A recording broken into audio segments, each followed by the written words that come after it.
Its 40th anniversary, just a few months old, the United Nations is going through troubled times. America has cut its contributions from 25 to 20% of the UN budget, has held back half its January installment, and now has attacked the Soviet Union for the size of its mission to the UN. The Reagan administration has made plain its disdain for the UN and has used the American power of veto with increasing frequency to block Security Council resolutions. Critics say Washington has indulged in a form of blackmail over aid to other member states, tied to how they vote at the UN. The US has simply invited the UN to relocate if it's unhappy with conditions in New York. In the Bronx district of the city, this building houses some 200 Soviet officials and their families.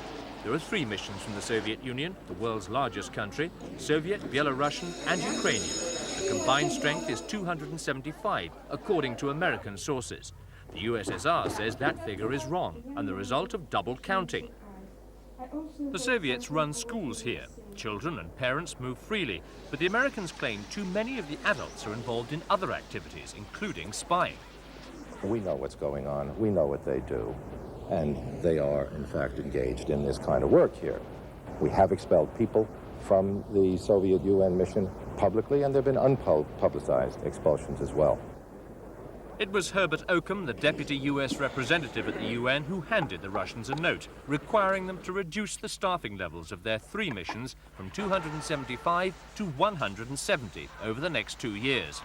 Soviet representation at the UN is more than double that of the 2 next largest delegations, the United States and China, but that comparison was taken up by acting ambassador Vasily Safronchuk.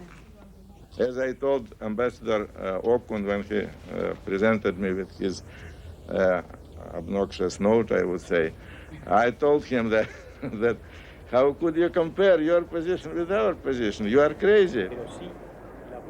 The Russians stress that as host nation, America can move State Department employees to the UN at a moment's notice, while they are a long way from home and have to be self-contained.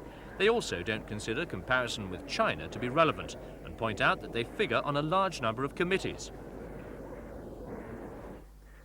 At one such committee, that on relations with the host country, the new Soviet ambassador to the UN, Yuri Dubinin, took the Soviet objections further. He stressed that the permanent missions of member states were accredited to the UN and not to the US, so Washington could not dictate the size of staff of these missions.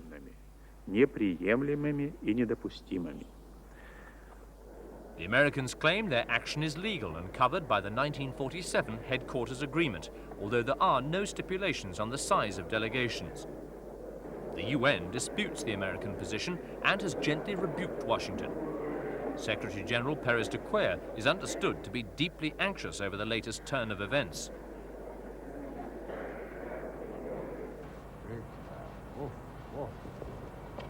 The Americans say it's getting very difficult to balance the number of FBI agents against the Soviets assigned to the UN and more than 600 other Soviets operating in trade missions and the media.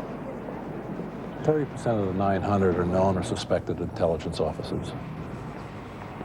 Soviet delegates are confined to a radius of 25 miles, but can travel widely if they give 48 hours notice. Spy novelists have depicted the 7th floor of the Soviet mission as being an operating center for the KGB, the Soviet intelligence service. A television crew was recently shown the downstairs reception area of the mission, but, as would be the case with any mission or embassy, not the working area. Information is, of course, difficult to come by, but few would doubt, however, that intelligence gathering is done by both sides at the UN. One of the difficulties in judging these espionage affairs is that you only see the tip of the iceberg. Who you're really after, what kind of retaliation you fear. It's these kind of games that makes it hard to take it terribly seriously on its face. What's behind it is probably what's critical. But what exactly is behind it, as Soviet affairs analyst William Hyland says, is hard to fathom. Soviet protestations that there is no espionage at all are unlikely to convince their critics. One thing's for sure, though, the tension at the UN is one more factor which adds to the deteriorating relations between the superpowers.